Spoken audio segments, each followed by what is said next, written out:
창세기 21장 8절에서 13절까지 말씀입니다. 창세기 21장 8절에서 13절까지 말씀, 저와 여러분 한 절씩 교독하시고 마지막 13절은 합독해서 하나님 말씀 받도록 하겠습니다. 창세기 21장 8절입니다. 아이가 자라매 젖을 떼고 이삭이 젖을 떼는 날에 아브라함이 큰 잔치를 베풀었더라.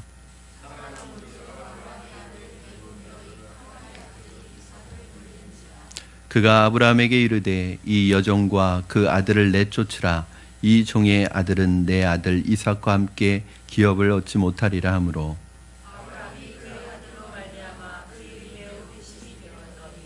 하나님이 아브라함에게 이르시되 내 아이나 내 여종으로 말미암아 근심하지 말고 사라가 내게 이런 말을 다 들으라. 이삭에게서 나는 자라야 내 씨라 부를 것임이니라. 그러나 여종의 아들도 내 씨니 내가 그로 한 민족을 이루게 하리라 하신지라. 아멘. 금요심야 기도의 자리에 나오신 여러분 환영하고 축복합니다. 오늘 드리는 기도가 하나님 앞에서 여러분 다 응답되는 기도가 되기를 주님의 이름으로 축원합니다. 믿음이 없이는 하나님을 기쁘시게 못하나니 하나님께 나아가는 자는 그가 반드시 계신 것과 그가 자기를 찾는 자들에게 상 주시는 이심을 믿어야 한다고 말씀하셨습니다. 오늘 여러분이 주님 앞에 나올 때 그 모습이 믿음으로 나오셨을 줄로 믿습니다. 다른 건 잊고 오셨어도 오늘 믿음은 가지고 나오셨어야 합니다. 그래서 두 가지입니다. 우리의 기도를 듣는 대상이신 하나님이 계시다는 것과 또 그분이 자기를 찾는 자들에게 상 주시고 응답해 주신다는 그 믿음을 가지고 들으신다면 오늘 예배를 통해서 여러분 어떤 부분이 내게 필요한지 모르고 나왔을지는 몰라도 오늘 말씀을 듣는 가운데 하나님께서 정확하게 나의 필요한 부분들을 하나님께서 짚어주시고 회복시키시고 치유하실 줄로 믿습니다. 빛이 강할수록 그림자가 짙게 두리우는 법입니다. 그토록 바라던 꿈이 이루어졌습니다. 그렇게 오랫동안 올라가기 위해서 그렇게 노력하고 애쓰던 자리에 올랐을 때의 기쁨은 말로 다 표현할 수 없을 것입니다. 그러나 그 축복의 순간, 그 꿈에 그리던 순간으로 인해서 뜻하지 않은 어려움들이 올 수 있다는 것을 우리는 항상 생각해야 합니다. 인생에 좋은 일만 계속되지 않고 세상 속담에, 세상 말에도 세옹지마라는 말이 있잖아요. 우리 인생이 계속 좋은 일만 거듭되는 것이 아니라 좋은 일 뒤에는 또 어려움이 올 수 있고 그 어려움은 단순히 또 하나의 어려움이 아니라 또 하나님께서 축복으로 열어가시는 또 하나의 문일 수 있다는 것을 기억하시고, 그래서 항상 우리가 겸손할 수밖에 없는 것 같아요. 우리 인생 속에서 영광스럽고 좋은 일이 생겼을 때 그것 때문에 너무 교만하지 말아야 할 것은 그것을 통해서 하나님께서 또 나의 고쳐져야 될 부분, 드러나야 될 부분들이 또 고통을 통해서 드러나게 하십니다. 그러니까 또 좋은 일은 또 나에게 있어서 어떤 고난과 연결될 수 있지만 그 고난은 또 나에게 있어서 하나님께서 치유해 가시고 세워가시는 또 과정입니다. 1945년 8월 15일 우리나라가 광복되었을 때 아마 온 나라가 만세를 부르며 기쁨에 젖었을 것입니다. 그런데 그 기쁨이 채 지나기도 전에 일제가 있었던 그 자리에 미국과 소련이 들어오면서 이 나라는 이데올로기로 대립되고 서로 남북으로 나누어져서 민족끼리 또 피비린내 나는 싸움을 겪어야 했던 큰 고통이 있습니다. 아무도 예상하지 못했을 것입니다. 그 광복의 기쁨 뒤에 이런 동족의 송족 상잔의 비극이 있으리라고 누가 생각했겠습니까? 그 비극은 사실은 어쩌면 오늘날 이 시대까지도 친일이냐 종북이냐 이런 어떤 이데올로기로 또 나누어지고 또 그 상처가 우리 민족 안에 계속 나타나고 있는 것 같습니다. 살다 보면 성공 뒤에 따라오는 뜻밖의 고통이 있습니다. 그러나 그러한 고통을 통해서도 하나님께서 이루어 가시고자 하시는 하나님의 계획이 있다는 것입니다. 만약 고통의 순간 우리가 하나님의 말씀에 사로잡힐 수만 있다면, 그 고통의 순간 하나님의 말씀을 우리가 붙들 수 있다면 그 고통은 오히려 우리를 하나님 앞에서 새롭게 성장해가는 귀한 기회가 될 줄로 믿습니다. 아브라함에게도 그런 상황이 발생했어요. 꿈에 그리던 그 아들을 얻었습니다. 하나님께서 부르신 지 25년 만에 나이 100살이 되어서 그토록 꿈에 그리던 아들을 품에 안았습니다. 그런데 그 약속의 아들 이삭이 태어나자마자 새로운 가족 갈등이 생기기 시작했어요. 하나님을 믿고 기다리지 못한 결과로 아브라함과 사라가 인간적인 방법을 써서 여종인 하갈을 통해서 낳았던 이스마엘이 문제였습니다. 믿음으로 하지 않은 행동의 열매는 그 순간뿐만 아니라 여러분의 인생에 두고두고 여러분을 고통스럽게 만드는 열매가 될 수 있다는 것을 여러분 꼭 기억하셔야 됩니다. 그래서 믿음으로 내린 결정이 아니면 가지 마시기 바랍니다. 왜냐하면 그 믿음으로 내리지 않은 인간적인 결정은 그 순간에도 고통을 주지만 두고두고 내 인생 속에서 고통과 근심거리가 될 수 있다는 사실을 여러분 오늘 이스마엘이 보여줍니다. 아마 이삭보다 이스마엘의 나이가 14살 정도 그 정도 많았을 것이라고 예상을 해볼 수 있습니다. 어쩌면 감수성 예민한 10대 후반의 이 나이, 10대 한참 어떻게 보면 오늘날 사춘기 이 나이에 이 감수성이 예민할 때 모든 가정의 사랑과 관심의 대상인 유일한 대상이었던 이 이스마엘에게 어느 순간에 새로운 적수가 태어난 거예요. 모든 사람들이 이삭이 태어나는 순간 모든 사랑과 모든 관심은 다 이삭에게로 가기 시작했습니다. 그럴 수밖에 없는 것이 이스마엘은 출신이 아브라함의 아들이긴 하지만 여종의 아들이었고 이삭은 그토록 아브라함 부부가 기다렸던 약속의 아들이었기 때문에 모든 사람들의 관심이 어느 순간에 이삭으로 가게 되고 이스마엘은 14년 동안 받아오던 사랑과 관심을 한순간에 동생에게 다 빼앗기게 버리게 되었습니다. 그때 이 아이가 어떤 반응을 일으키리라고는 우리는 쉽게 생각해 볼 수 있습니다. 자, 8절. 어느 날 이스마엘 마음속에 질투와 분노가 쌓여가던 어느 날 드디어 일이 터지기 시작했습니다. 8절 말씀 같이 읽겠습니다. 시작. 아이가 자라매 젖을 떼고 이삭이 젖을 떼는 날에 아브라함이 큰 잔치를 베풀었더라. 아멘. 여기서 이삭이 젖을 떼었다. 그러니까 몇 살 정도가 됐을까요? 젖을 뗐으니까 한두 살? 돌 지났을까요? 2살 정도? 그렇죠. 근데 사실은 이건 좀 우리 시대, 우리는 이유식이 발달이 돼가지고 금방 젖을 떼고 아이들에게 이유식을 먹이지만 이때 젖을 떼는 나이는 우리 나이로 하면 5, 6살입니다. 여러분 우리 그 부모님 세대 어린 시절에는 그 부모님들이 어리셨을 때는 먹을 게 없으니까 젖을 떼는 기간이 굉장히 길었잖아요. 보통 6살 때까지도 젖을 먹는 사람이 있었다고 하더라고요. 그러니까 먹을 게 없으니까 엄마 젖을 늦게까지 안 떼는 거예요. 아마도 아브라함은 우리로 치면 일종의 돌잔치를 했던 것 같습니다. 아이가 건강히 자랐다는 것을 축복하며 하나님 앞에서 잔치를 열었는데 그런데 하필 이 좋은 날 큰 사고가 터졌습니다. 9절 말씀 우리 같이 읽겠습니다. 시작. 사라가 본즉 아브라함의 아들 애굽 여인 하갈의 아들이 이삭을 놀리는지라. 18살 정도 되는 이스마엘이 4, 5살 정도 되는 이삭을 놀렸습니다. 근데 그걸 사라가 봤어요. 그리고 아브라함에게 가서 항의합니다. 쫓아내라고. 사라의 속이 밴댕이 소갈딱지 같죠?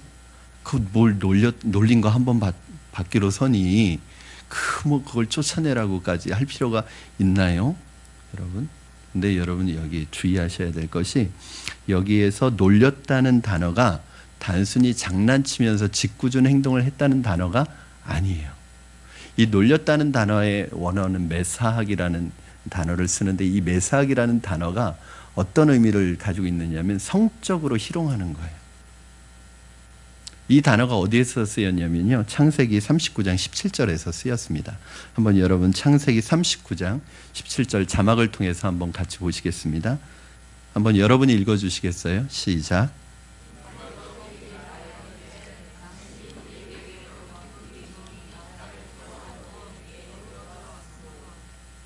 거기에서 나를 희롱하려고 내게로 들어왔으므로 할 때 이 희롱하려고가 놀렸다는 단어와 똑같은 단어입니다. 이게 메사학이에요. 그러니까 놀렸다는 게 뭐냐면 희롱했다는 건데 성적으로 희롱하는 거예요. 아마도 사실 이 희롱과 학대는 이스마엘이 이삭에게 준 고통의 일부였고, 아마도 이 딱 한 번 본 걸로 그런 것이 아니라 이스마엘이 이삭을 지속적으로 괴롭히고 지속적으로 따돌리고 지속적으로 학대했어요. 부모님들이 안 보일 때, 사람들이 없을 때 안 보이는 곳에 데려가서 학대하고, 안 보이는 곳에 가서 괴롭히고, 안 보이는 데서 지속적으로 따돌리고 학대했는데, 여러분, 그리고 아마 협박도 했을 거예요. 너 엄마 아빠한테 말하면 죽어. 그러니까 여러분, 사실은 다 어른들은 40대하고 50대는 별 차이가 안 납니다. 그렇죠? 근데 아이들이 5살하고 16살, 17살은요 하늘과 땅 차이예요. 아마 그 이스마엘의 어떤 힘에 눌려가지고 이삭은 매일매일 눈치 보면서 그렇게 살았을 거예요. 여러분 한번 생각해 보세요. 우리 아이들이 만약에 학교 가서 누군가에게 따돌림 당하고 지속적으로 괴롭힘을 당하고 지속적으로 학대를 당하는데 그걸 부모한테 얘기를 못했어요. 그런데 얘가 학교 가기 싫다는 거예요. 학교 가기 싫은 거예요. 아침에 일어나지를 않는 거예요. 부모는 모르니까, 속을 모르니까 그냥 학교 안 간다고 오히려 얘를 혼내요. 얘를 혼내서 학교를 보내는 거예요. 근데 얘는 학교 가는 게 정말 뭐 도살장에 끌려가는 것 같은 거예요. 그런데 어느 날 이 아이가 학대를 당하고 있는 걸 알았어요. 여러분, 오늘 사라가 본 것이 바로 그런 상황이에요. 보이지 않는 곳에서 지속적으로 따돌림을 당하고 학대를 당하고 괴롭힘을 당하고 성적으로 희롱을 당했다니까 더 심한 부분까지 들어갔던 것 같아요. 그런데 그것을 이삭이 엄마에게 말하지 못하고 있었는데 어느 날 그걸 우연히 본 거예요. 그러니까 그날 딱 한 번 그런 걸 본 게 아니라 계속해서 그래 오던 걸 그날 발견을 한 거예요.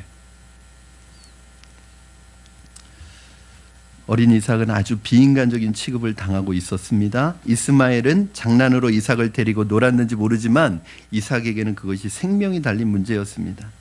어린 이삭은 아무도 알지 못하는 가운데 이스마엘로부터 노예 취급을 당하면서 이스마엘이 무서워서 아무 소리도 하지 못하고 있었습니다. 그러면 언젠가 오래된 것인데 동영상이 떠들썩했잖아요. 한 7살짜리 꼬마가 이렇게 지나가고 있는데 뒤에서 중학생 몇 명이, 그 중에 한 명이 가서 그 아이를 뒤에서 발로 팍 차가지고 쓰러뜨리는 그 동영상이 있었잖아요. 그런데 이 중학생들이 그냥 장난으로 자기들이 가위바위보 해가지고 제비 뽑아가지고 진 사람이 가서 그 아이 때리는 그런 게임을 한 거예요. 되게 충격적이었어요. 그 당시만 해도 그것이. 그런데 이 아이들에겐, 중학생 아이들에게는 장난으로 한 것이지만 이 7살짜리 아이에게는 그 생명의 위협을 느끼는 일이거든요. 이스마엘에게 있어서는 장난으로 한 것인지 모르겠지만 이삭에게 있어서는 매일매일 생명의 위협을 느끼는 그러한 상황 속에서 두려움에 떨고 있었던 이 이삭의 모습을 여러분 오늘 생각해 보시기 바랍니다. 자신의 아들이, 어린 아들이 여종의 자식에게 희롱당하는 것을 지켜본 사라의 감정이 폭발했습니다. 당장 이스마엘과 그 어미 하갈을 내쫓아달라고 남편에게 요구합니다. 차마 아브라함에게는 오늘 본문에 나오는 성적인 희롱당한 것까지는 얘기하지 못하고 쫓아내는 이유를 뭐라고 하냐면 상속권을 이유로 아브라함에게 이스마엘을 쫓아내달라고 얘기합니다. 11절 말씀 여러분 한번 보시겠습니다. 그 말을 들은 아브라함의 심정입니다. 시작. 아브라함이 그의 아들로 말미암아 그 일이 매우 근심이 되었더니. 여기에서 그의 아들은 이스마엘일까요? 이삭일까요? 이스마엘이겠죠? 왜냐하면 쫓아내달라고 하니까. 하갈은 여종이지만 어쨌든 하갈의 몸을 통해서 낳았지만 이스마엘은 누가 아들이에요? 아브라함의 아들입니다. 단순한 아들이 아니라 그 이삭이 태어나기 전까지 14년의 시간을 그래도 이 가정에서 사랑받으면서 유일한 아들로서, 큰아들로서 아빠의 사랑을 독차지해온 그런 아들이에요. 어디에서 데려온 아들이 아니란 말이에요. 이삭이 태어나기 전까지 14년의 시간 동안 아브라함의 사랑을 독차지했던 그 아들을 지금 쫓아내야 되는 상황입니다. 그래서 오늘 말씀해 보니까 아브라함이 매우 근심이 되었더니 이 말에 영어 성경을 보니까 엄청나게 스트레스를 받았다 이런 표현이 돼 있어요. 제가 영어 발음이 안 좋아서 영어로는 greatly distressed 이렇게 돼 있어요. 스트레스를 받았어요. greatly 하게. 엄청나게. 매우 근심이 되었다는 게. 그럼 비록 몸종의 몸에서 태어났지만 이삭이 없었던 시간 동안 그래도 아브라함을 즐겁게 해주었던 아들 아닙니까? 이때 하나님께서 근심하고 있는 스트레스 받고 있는 이 아브라함에게 찾아와서 위로해 주십니다. 12절 13절 말씀 우리 같이 한번 읽겠습니다. 시작. 하나님이 아브라함에게 이르시되 내 아이나 내 여종으로 말미암아 근심하지 말고 사라가 내게 이른 말을 다 들으라. 이삭에게서 나는 자라야 내 씨라 부를 것임이니라. 그러나 여종의 아들도 내 씨니 내가 그로 한 민족을 이루게 하리라 하신지라. 아멘. 하나님 참 좋은 분이십니다. 우리가 고민하고 있을 때, 우리가 괴로워하고 있으면 꼭 나타나셔서 말씀해 주십니다. 우리가 막 즐겁고 막 바쁘고 분주하고 일이 잘 돼서 동분서주할 때는 말씀을 안 하세요. 그런데 일이 안 돼서 때로는 괴로워서 스트레스 받고 있고 고통스러울 때 고개 숙이고 하나님 앞에 가면 하나님이 세미하게 말씀해 주십니다.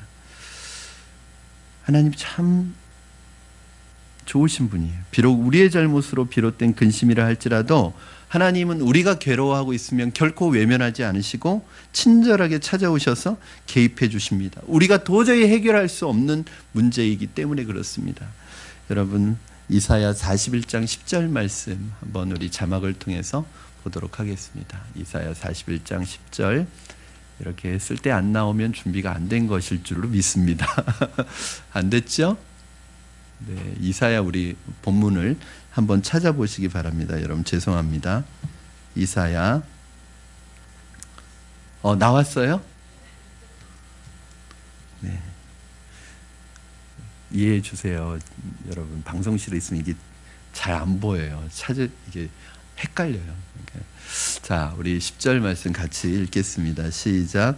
두려워하지 말라. 내가 너와 함께 함이라. 놀라지 말라. 나는 내 하나님이 됨이라. 내가 너를 굳세게 하리라. 참으로 너를 도와주리라. 참으로 나의 의로운 오른손으로 너를 붙들리라. 아멘. 하나님의 말씀은 항상 우리의 근심과 슬픔을 덜어주시고 심령을 위로해 주십니다. 또 항상 우리에게 용기를 주시고 가야 할 길을 보여주십니다. 아브라함이 하나님의 말씀으로 힘을 얻었듯이 오늘 하나님께서 주시는 말씀으로 여러분도 새 힘을 얻으시기를 주님의 이름으로 축원합니다. 여러분 항상 기억하세요. 내가 힘들고 어려운 순간 하나님께서는 우리에게 말씀하실 준비가 되어 있고 우리의 필요를 아시는 그 하나님 앞에 여러분이 언제든지 기다리고 그 음성을 기다리면 하나님께서 오늘 그 여러분의 필요에 적절한 말씀을 해주실 줄로 믿습니다. 오늘 이 자리에 나온 여러분의 귀에 그런 하나님의 음성, 오늘 여러분의 심령 속에 가장 필요한 하나님의 음성이 들려지기를 주님의 이름으로 축원합니다. 여러분에게 들려지는 이 말씀을 통해 오늘 여러분의 모든 근심과 걱정과 염려가 주 안에서 사라지기를 주님의 이름으로 축복합니다. 하나님께서 표현은 부드럽게 하셨지만 내용상으로는 굉장히 비정한 말씀이지 않습니까? 하나님께서 사라의 말대로 하갈과 이스마엘을 내쫓으라고 말씀하셨습니다.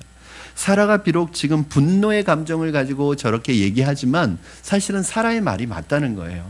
왜냐하면 결국 사라가 제시한 해결책이 왜 옳으냐면 이것은 이스마엘이 미워서가 아니라 결국은 이스마엘을 그대로 남겨두었을 때 뭐가 문제가 생기냐면 결국 상속권에 대한 문제를 가지고 계속 갈등을 일으킬 거고 또 이스마엘 입장에선 자기가 장자이기 때문에 이 상속권에 대해서 결코 포기하지 않을 것이란 말이에요. 그러면 하나님께서 생각한 약속의 아들은 이삭인데 이 문제가 계속 위협받고 결국 이삭은 하나님의 약속의 아들로서 자랄 수가 없기 때문에 오늘 이것은 이스마엘이 미워서가 아니라 이삭의 상속권을 보장해 주기 위해서 오늘 이 비정한 결정을 내려야 한다는 것을 볼 수 있습니다. 길을 잃고 헤매는 아브라함에게, 하나님의 약속과 비전을 잃고 갈등하고 있는 아브라함에게 하나님께서 약속과 방향을 다시 생각나게 해주셨습니다. 우리는 하나님의 말씀을 듣지 않으면 방황하게 되어 있습니다. 쓸데없는 걱정과 걱정으로 말미암아 시간과 정력을 낭비하게 되어 있습니다. 이것이 우리가 하나님의 말씀을 들어야 하는 이유입니다. 말씀이 없는 우리는, 말씀이 떠난 우리는 그야말로 아무것도 아니기 때문입니다. 여러분에게 한번 묻고 싶습니다. 최근에 여러분 하나님의 말씀의 인도를 받아가고 계신가요? 네. 내가 최근에 하나님의 말씀의 인도를 받고 있는가? 하나님의 말씀이 없는 내가 잘 살아가고 있는가?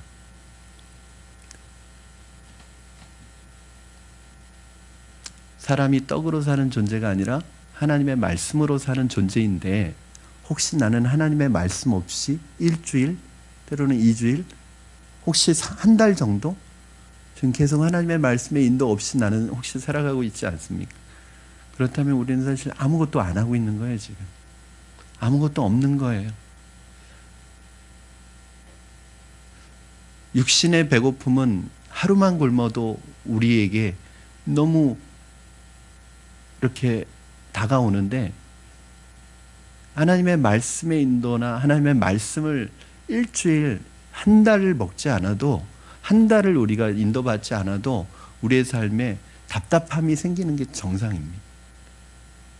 왜냐하면 우리도 떡으로 사는 존재가 아니기 때문입니다. 사랑하는 여러분, 저는 여러분 매 순간순간 하나님이 여러분을 통해서 주시고자 하시는 그 음성을 듣기 위해서 귀를 여시기 바랍니다. 그 하나님의 말씀이 결국 우리의 힘이에요.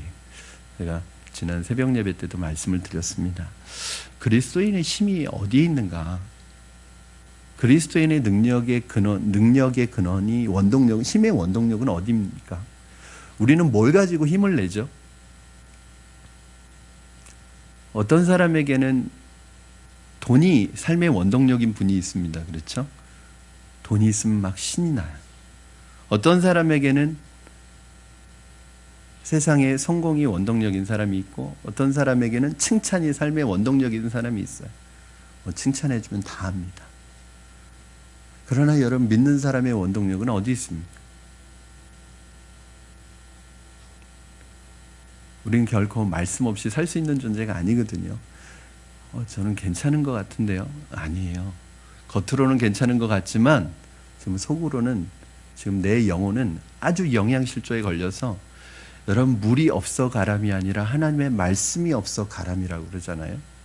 내 영혼이 어쩌면 피폐해지고 궁핍해지고 지금 방황하고 있는지 몰라요. 왜냐하면 하나님의 사람은 하나님의 말씀이 없으면 방황하거든.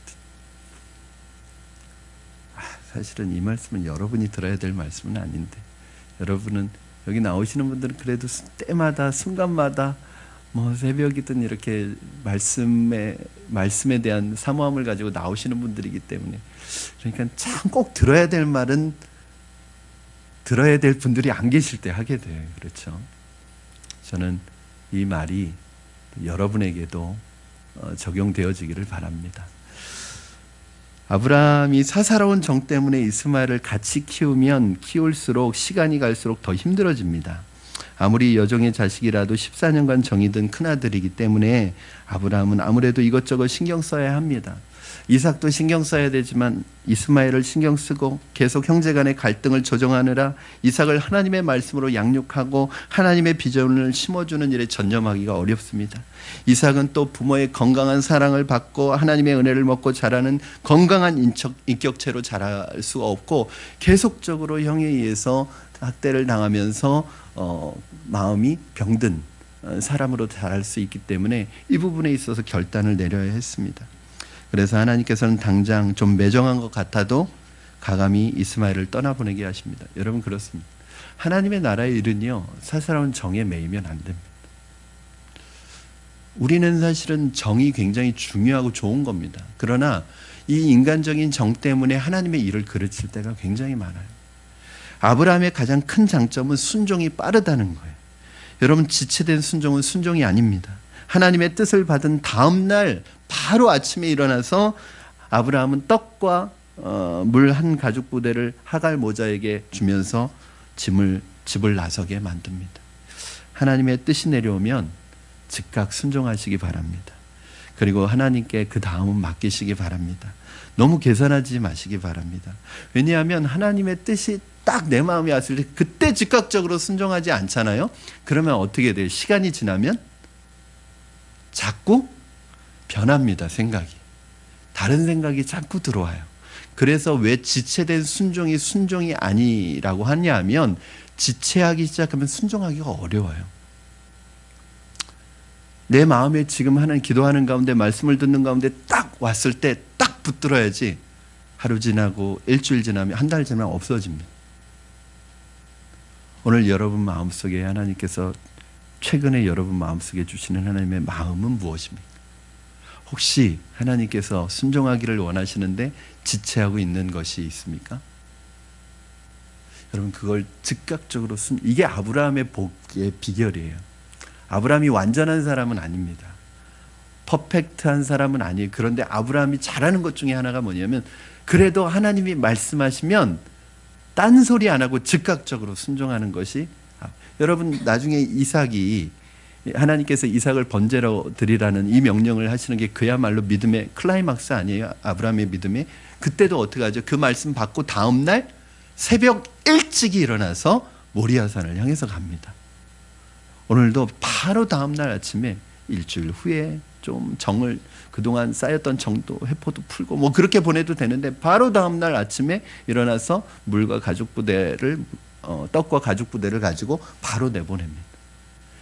이 사실은 인간적으로는 굉장히 매정해 보일 수 있지만 하나님의 말씀에 순종하는 아브라함의 모습이에요. 오늘 본문에 나오는 이스마엘과 이삭의 갈등은 한 집안의 어떤 형제 간의 갈등을 다루고 있는 것은 아닙니다. 이것이 왜 중요하냐면 오늘 이스마엘과 이삭의 이 갈등이 앞으로 미래 세계, 이 시대로부터 미래 세계에 오게 되는 모든 믿음의 사람들 안에 일어나는 이 영적인 것과 육적인 것의 갈등과 충돌을 비유적으로 설명하는 내용이기 때문에 그렇습니다. 여러분 갈라디아서 신약 성경 갈라디아서 4장 22절 23절 말씀 우리 한번 자막을 통해서 보도록 하겠습니다. 시작. 기록된 바 아브라함에게 두 아들이 있으니 하나는 여종에게서 하나는 자유인에게서 여자에게서 낳았다 하였으며 여종에게서는 육체를 따라 낳고 자유 있는 여자에게서는 약속으로 말미암았느니라. 아멘. 하갈에게서 난 이스마엘은 육의 아들이고 자유 있는 여자가 누구죠? 사라에게서 난 이삭은 영의 아들, 약속의 아들을. 그리고 이 육신과 영은 계속해서 충돌할 수밖에 없고 함께 있을 수 없는 구조를 가지고 있다는 거예요. 자, 갈라디아서 4장 28절 29절도 한번 여러분 같이 읽겠습니다. 시작. 형제들아 너희는 이삭과 같이 약속의 자녀라. 그러나 그때 육체를 따라 난 자가 성령을 따라 난 자를 박해한 것 같이 이제도 그러하도다. 우리 안에는 여러분 육과 영이 계속해서 충돌하고 갈등을 일으키고 싸우고 있습니다. 이 둘이 날마다 싸우는데 특히 육체는 굉장히 전투적이고 과격해서 이 영을 날마다 오늘 그 힘센 이스마엘이 이 어린 이삭을 누르고 괴롭히는 것처럼 우리 안에 사실은 하나님을 믿는 믿음은 아직도 우리는 여리고 아직도 어린아이 같은데 우리 안에 남아있는 우리 옛사람의 잔재, 육체의 잔재들은 아직도 우리 안에서 강하게 역사해서 우리 안에 하나님을 따라 믿음으로 살려고 하는 그 마음들이 일어날 때마다 그걸 지속적으로 누르고 지속적으로 방해하고 지속적으로 공격을 한다는 거예요.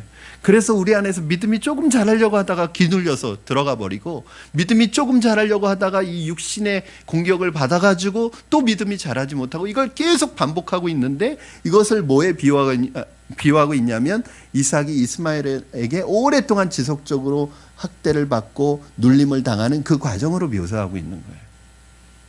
여러분 왜 오랫동안 신앙생활하고 있는데도 여러분 예수 믿고 구원받았음에도 불구하고 나름대로 성령 체험을 했음에도 불구하고 왜 여러분 안에는 제 안에는 여전히 믿음이 자라지 못하고 신앙이 자라지 못할까요?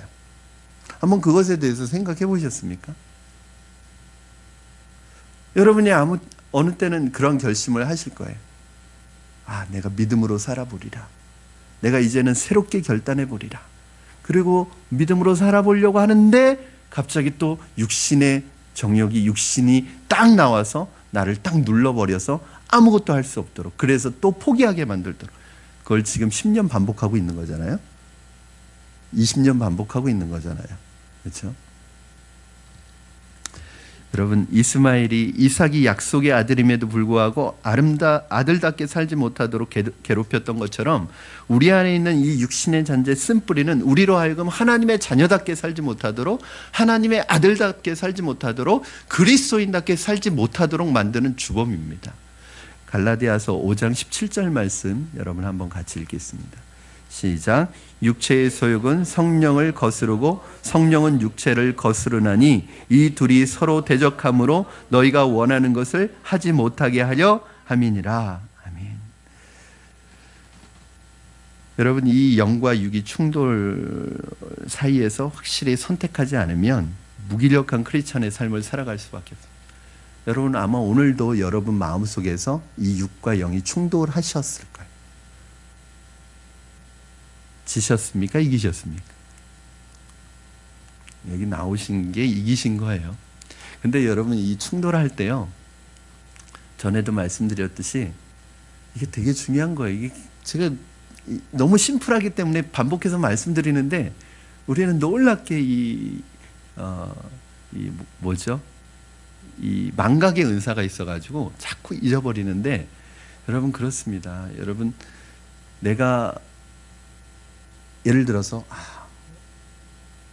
저는 오늘 여기에 계시지 않은 분들이 다 지금 일터에 계시다고 믿습니다. 집에서 TV 보고 계신 분 안 계실 거예요. 여러분, 내가 벌써 교회 가서 예배 드릴까 말까 이걸 고민하는 것 자체가 갈등이거든요. 이 갈등이 일어나면 이길 확률이 높을까요? 질 확률이 높을까요? 질 확률이 높습니다. 오늘 교회 가야 되나 말아야 되나 라는 생각이 드는 순간 우리는 이스마엘이 훨씬 세요. 내 안에 있는 이삭보다. 갈등에서 이기기가 쉽지 않아요. 그러니까 여러분, 처음부터 갈등이 없으려면 어떻게 해야 되죠? 결단해야 되죠. 어떻게 결단해야지, 성희야?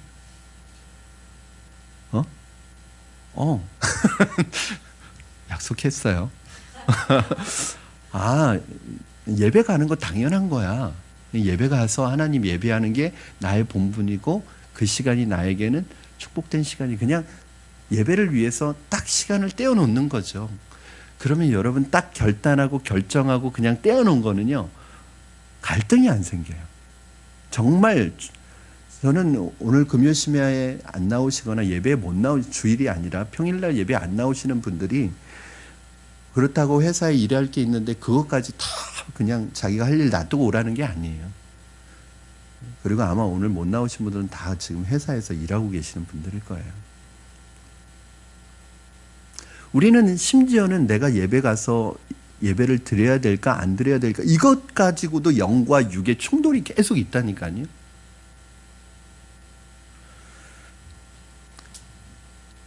확실히 선택하지 않으면 우리는 평생 무기력한 크리스찬으로 살아갈 수밖에 없습니다. 이것은 결코 하나님이 원하시는 모습이 아닙니다. 로마서 8장 7절 말씀에 보니까 육신의 생각은 하나님과 원수가 되나니 라고 되어 있습니다. 그럼에도 불구하고 우리는 자꾸 육신의 생각, 옛 죄의 습성을 붙잡고 가려고 합니다. 예수님 믿었음에도 불구하고 나의 옛 자아를 포기하지 않고 신앙생활을 하려고 합니다. 그래서 육의 생각이 영의 생각을 지배하고 육의 일이 영의 일을 간섭하고 희롱하는 일들이 우리의 삶 속에서 계속해서 일어납니다. 사랑하는 성도 여러분, 지금 능력 있는 크리스찬의 삶을 살고 싶다면, 그렇게 살기를 원하신다면 이 시간 결단하고 육신의 생각을 내쫓을 수 있기를 주님의 이름으로 축원합니다. 내 안에 살고 있는 이 육신의 아들 이스마엘을 여러분 쫓아내시기를 주님의 이름으로 부탁을 드립니다. 우리 갈라디아서 4장 30절 31절 같이 읽겠습니다. 시작. 그러나 성경이 무엇을 말하느냐? 여종과 그 아들을 내쫓으라. 여종의 아들이 자유 있는 여자의 아들과 더불어 유업을 얻지 못하리라 하였느니라. 그런즉 형제들아, 우리는 여종의 자녀가 아니요 자유 있는 여자의 자녀이니라. 아멘. 하나님께서 우리 안에 이스마엘을 내쫓으라고 말씀하고 있습니다. 여러분 안에 있는 이스마엘은 무엇입니까? 이것을 내쫓고 버리는 것이 그동안 정이 들고 습관이 되었기 때문에 결코 쉬운 일은 아닙니다. 여러분, 나의 옛사람을 끊는 것은 고통입니다. 생각만큼 쉽지 않습니다. 그러나 아무리 힘들고 어려워도 옛사람을 끊어버려야 합니다. 내 안에 살고 있는 이스마엘을 내보내야 합니다. 내쫓아야 합니다. 이 육신의 자녀를 내쫓아야 합니다. 한 목회자의 그 간증이었습니다. 대학 시절에 크리스찬이 된 이 목사님은 대학 시절에 이제 대학 청년부 활동을 열심히 하려고 했습니다. 그런데 갑자기 예수를 믿으면서 교회 와서 대학 청년부 활동을 하지만 또 세상 속에서는 친구들이 있었던 거예요. 그런데 이 친구들과의 오랜 세월 정든 친구들과의 관계를 끊지 못해서 늘 끌려다니면서 늘 술집으로 늘 친구들이 가는 세상적인 장소로만 끌려다니는 거예요. 그러니까 영적으로 자랄 수 있는 기회가 아무것도 생기지 않는 거예요. 어느 날 이 목사님 마음속에 내가 예수님 믿는데 하나님께서 기뻐하시지 않는 이 세상의 습관과 이 세상의 문화와 이 세상에서 놀던 이것들 내가 왜 버리지 못하는가? 나는 친구들과의 정 때문에 이거 끊지 못하고 계속 끌려다니면 난 결코 하나님의 자녀로서 변화된 삶을 살 수 없다는 마음의 결단이 내려져서 그날 정말 하나님 앞에서 기도하고 친구들과의 관계를 다 끊었대요. 그런데 오늘 그렇게 하고 나니까 인생이 너무 심플해지더라는 거예요.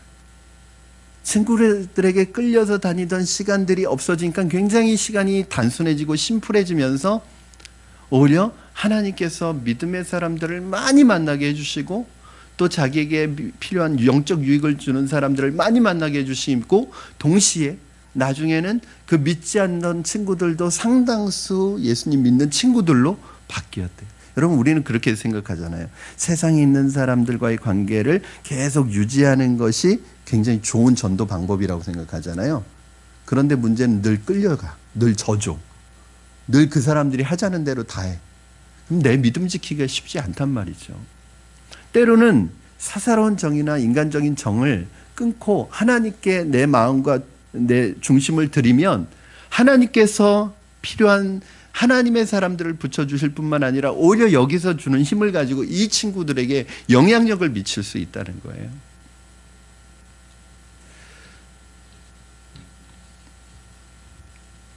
확실한 선택은 당장은 어려워도 시간이 지날수록 내 신앙에 이익이 되고 유익이 된다는 사실을 여러분 잊지 마시기 바랍니다. 기쁨을 가져다 준 이삭과는 달리 이스마엘은 잉태될 때부터 지금까지 항상 갈등과 근심을 안겨주었습니다. 많은 사람들이 구원을 받았지만 구원의 기쁨을 누리지 못하는 이유가 무엇일까요? 바로 이스마엘 같은 내 옛사람과 옛습관을 끼고 살기 때문입니다. 이삭과 함께 키우면 둘이 갈등하기 때문에 어떤 문제가 일어나냐면 약속의 아들인 이삭에게 집중해 줄 수가 없어요. 마찬가지로 여러분 안에 이 이스마엘과 이삭, 이 육신적인 나의 옛 삶의 습관과 이런 것들을 영과 같이 놓아두게 되면 여러분들의 영적인 성장에 집중할 수가 없어요. 그리고 결국은 영적인 성장이 더뎌지게 되고 이루어지지 않게 됩니다. 오늘 저는 여러분에게 한번 질문을 하고 싶습니다. 여러분의 안에 있는 이스마엘은 무엇입니까? 여러분의 신앙을 자라지 못하게 하고 여러분에게 영적으로 자라나는 것을 방해하고 여러분들이 옛 삶에서 벗어나지 못하도록 하는 또는 옛 습관이나 쓴뿌리나 나로 하여금 하나님의 정상에 믿음의 정상에 올라가지 못하게 하고 계속해서 그냥 현실의 삶에 안주하게 만들고 세상적인 것과 교회에 혹시 양다리를 걸치게 하는 그 여러분 안에 있는 이스마엘은 무엇입니까? 없을 수도 있겠죠. 그러나 한번 생각해 보시기 바랍니다. 육체의 생각과 육체의 일을 끊어버리는 것은 빠르면 빠를수록 좋습니다. 이제 안타까운 것이 제가 볼 때 어떤 분은 이렇게 보면 저분은 저것만 결단하면 믿음으로 그냥 막 성장할 텐데 믿음으로 쭉쭉쭉쭉 자랄 텐데 그냥 믿음으로 세워질 텐데 그런데 그분에게 그렇게 믿음으로 세워지지 못하도록 막고 있는 뭐가 있어요. 이게 너무 안타까워요. 늘 그 자리예요. 늘 제자리예요. 1년이 지나도 3년이 지나도 5년이 지나도 늘 그 자리예요. 그분이 신앙생활 안 하는 거 아니에요. 해요. 그런데 늘 제자리예요. 벌써 단단한 음식을 먹어도 영적인 성장을 경험했어도 영적인 정상에 있어야 될 분이 늘 기초공사예요. 늘 기초를 닦고 있어요. 우리 지난 성경대학 시간에 그런 말씀 드렸습니다. 여러분, 건물을 짓는 데 있어서 기초공사가 굉장히 중요하잖아요. 기초가 약하면 아무리 높게 쌓아도 무너지니까 기초공사 잘해야 합니다. 그런데 늘 기초만 닦아요. 왜 기초공사를 하는지 모르는 거예요. 기초공사를 하는 이유는 건물을 잘 세우기 위해서 하는 거잖아요. 기초공사가 목적이 아니잖아요. 근데 늘 신앙의 기본만 닦아요. 늘 신앙의 기본이에요. 여러분, 기본이라는 건 뭐예요? 베이스라는 건. 그건 그냥 기본적으로 깔고 들어가는 거예요. 그렇죠? 그게 본질이 아니에요. 그러니까 신앙의 베이스는 뭐냐면, 우리가 기본이라고 말하는 건 뭐냐면, 그게 전부가 아니라 그거는 기본적으로 돼 있는 것이고, 그 다음에 세워져야 되는 게 중요한데, 늘 그 기본만 하는 분들이 있어요.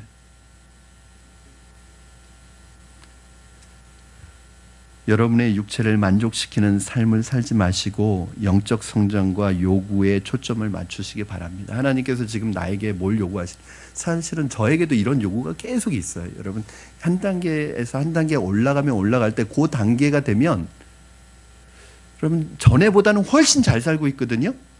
훨씬 잘 생활하고 있는데 어느 단계에 가면은 제 마음속에 허전함이 생겨요. 그건 뭐냐면 하나님께서 그 단계에 머물러 있지 말고 또 도약하라는 어떤 메시지를 주시거든요. 근데 제가 거기에서 하나님 앞에 하나님의 말씀에 순종하지 않으면 이 단계에 있는데도 기쁨이 없어요. 이 단계에 있다는 건 여기 있을 때보다 많은 부분에 있어서 성장이 이루어졌는데 이 단계에서 하나님 멈추기를 원하시지 않고 더 정상을 향해서 이끌어 가시는데 그 하나님의 말씀에 순종하지 않으면 그때는 뭔가 제가 포기해야 될 게 있는 거예요. 하나님이 포기하라고 계속 주시는데 제가 모른 척하고 저는 이 정도로 충분해요. 저 지금 잘하고 있잖아요. 하나님. 저 이 정도면 정말 목회 잘하고 있는 거 아니에요? 이 정도면 정말 하나님 앞에서 정말 깨끗하게 살고 있는 거 아니에요? 근데 하나님이 아니라는 거예요. 그러면서 요구하시는데 제가 포기해야 될 게 있는 거예요. 자꾸. 하나하나씩 계속 포기하게 만드는 거예요. 제가 수요일에도 말씀드렸잖아요. 하나님께서 결국 우리가 가야 되는 곳은, 우리 신앙생활은 끝은, 목표는 어디예요? 종착지는 어디예요? 십자가까지 가는 거잖아요. 주님 가신 십자가, 그 십자가의 영성까지 가는, 십자가의 그늘까지 가는 거잖아요. 그런데 이 주님이 지신 십자가 여러분 지실 수 있으세요?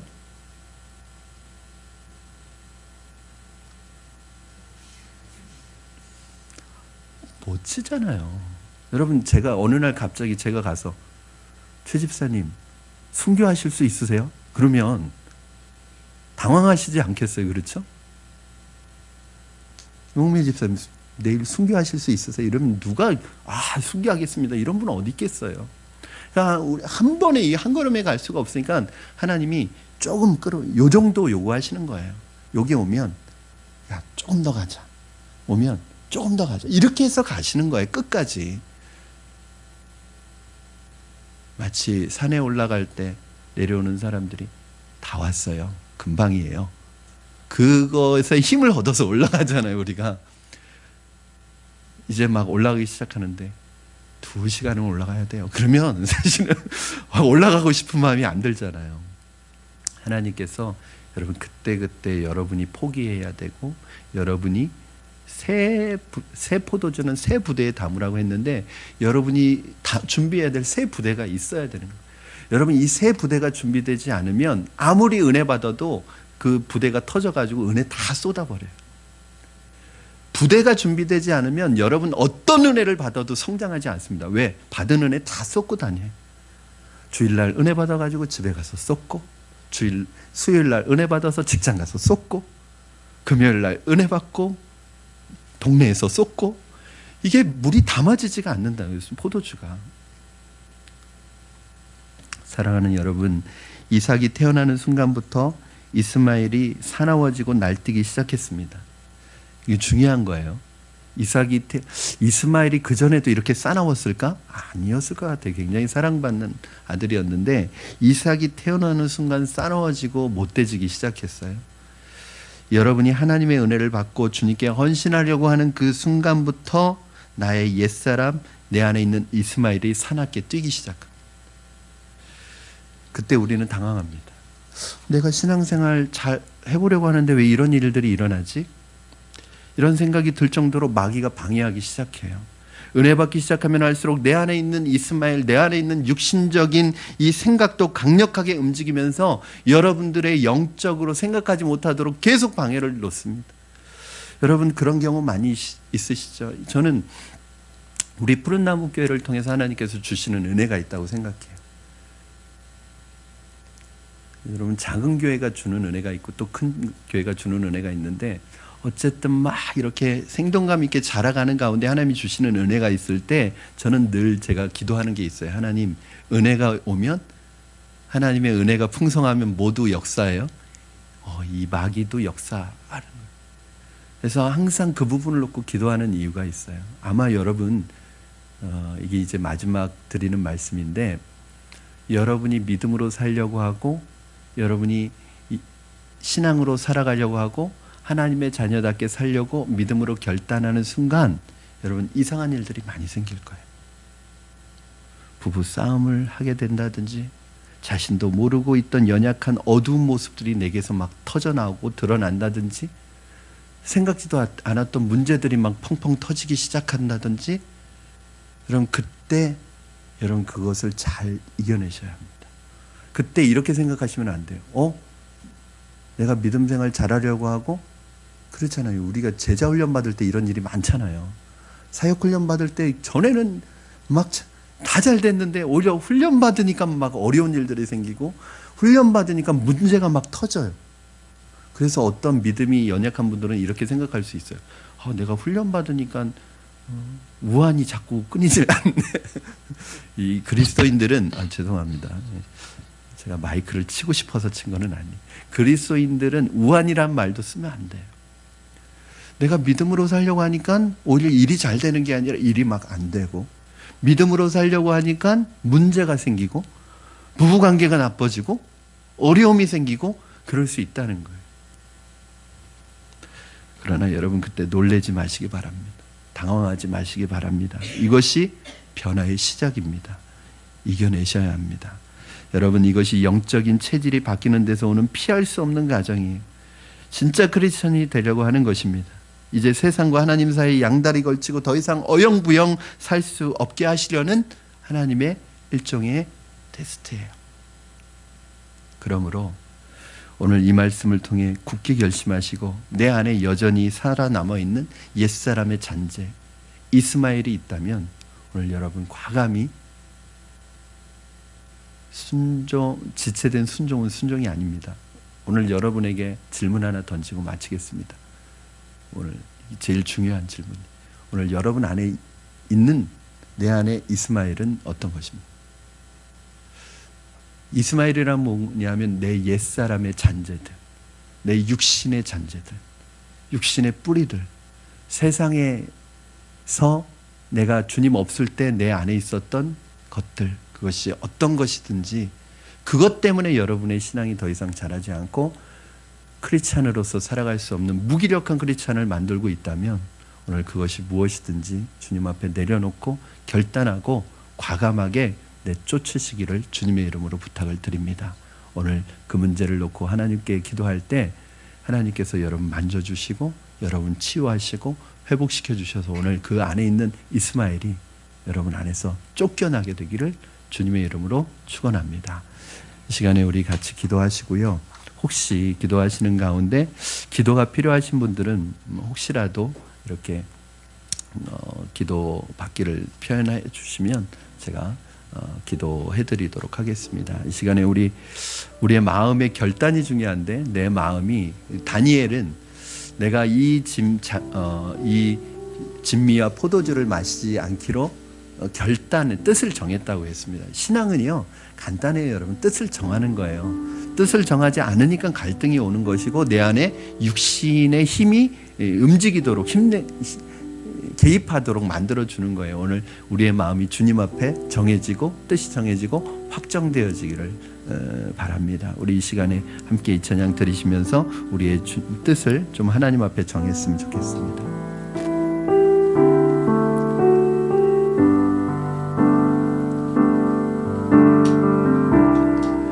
모든 상황 속에서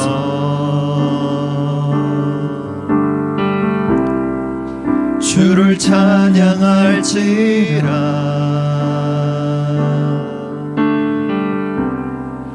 주는 너의 큰 상급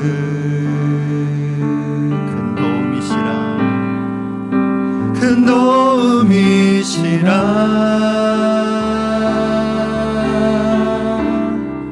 주의 얼굴 구할 때 주의 영을 구사 주의 영을 구사 크신 사랑 안에서 크신 사랑 안에서 주를 보게 하소서 주를 보게 하소서. 내 영혼이 확정되고 내 영혼이 확정되고 확정되어 싸우니 믿음에 눈들어 주를 바라봅니다. 내 영혼이 확정되고 확정되어 싸우니 믿음에 눈들어 주를 바라봅니다. 우리 다시 한번 고백합니다. 모든 상황 속에서 주를 찬양할지라 주를 찬양할지라.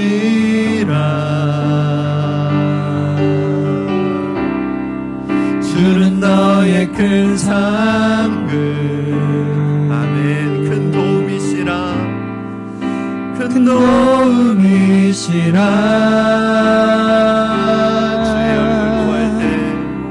주의 얼굴 구할 때 주의 영을 구사 주의 영을 구사 크신 사랑 안에서 크신 사랑 안에서 주를 보게 하소서 주를 보게 하소서.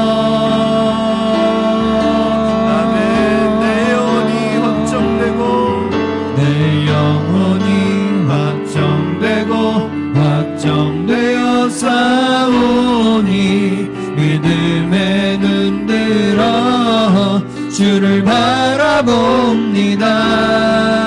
내 영혼이 확정되고 확정되어 싸우니 믿음에 눈들어 주를 바라봅니다. 내 영혼이 확정되고 확정되어 싸우니 내 영혼이 확정되고 확정되어 싸우니 믿음에 눈들어 주를 바라봅니다. 내 영혼이 확정되고 확정되어 싸우니 믿음에 눈들어 주를 바라봅니다. 주를 찬양할 때 주의 나라 힘이 임했네. 주의 영원한 나라 보게 하소서.